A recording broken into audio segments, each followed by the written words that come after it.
Imagine being able to project your ideas anywhere and manipulate people without them even realizing it. You don't need to be bitten by a radioactive spider or be Professor X from X-Men.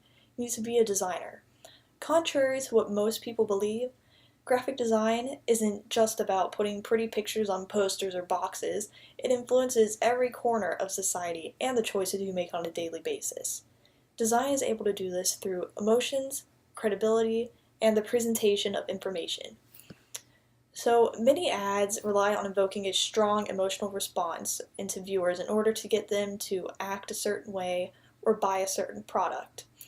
One important tool designers use in order to achieve this is color.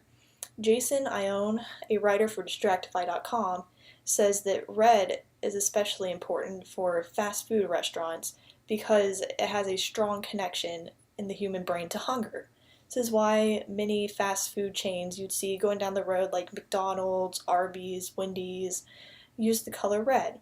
Another interesting thing I found about color and design is that Amy Morin, a writer for Forbes.com, says that pink is scientifically proven to have a calming effect on humans. This is why many designers for sports teams make the opposing team's locker room pink. So you can imagine all the buffed up football players. They come running in like, yeah, we're gonna crush the other team, ah! And they come running into this pink room, and the excitement level just drops.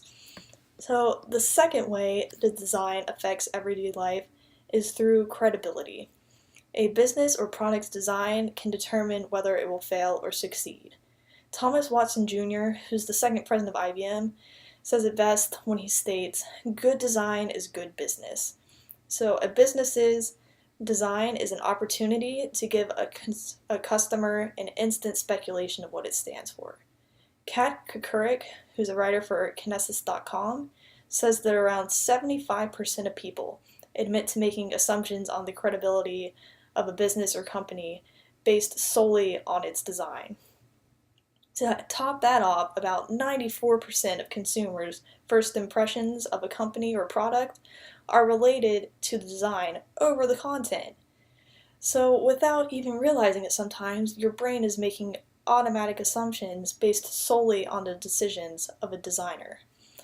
So the third way that design is present in everyday society is in places you wouldn't even suspect, such as road signs, bathroom signs, maps, you name it. All these things have been carefully planned out by a designer, and a surprising amount of research in psychology has gone into these sorts of designs. One place where this is especially relevant is in the design of road signs.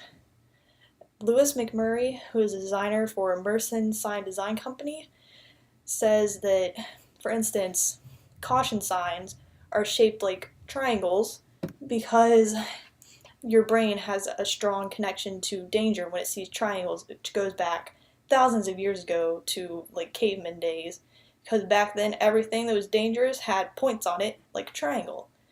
So this is another great example of how design has a deep connection to the human psyche and affects every aspect of life without you even knowing it. So in conclusion, the level that design is interwoven with our daily lives is astounding. Whether it's through our own emotions, how we perceive companies and products, or through the simple instance of signs, design is everywhere. I hope this presentation has given you a greater insight into the world of design, and I hope you enjoyed it. Thank you.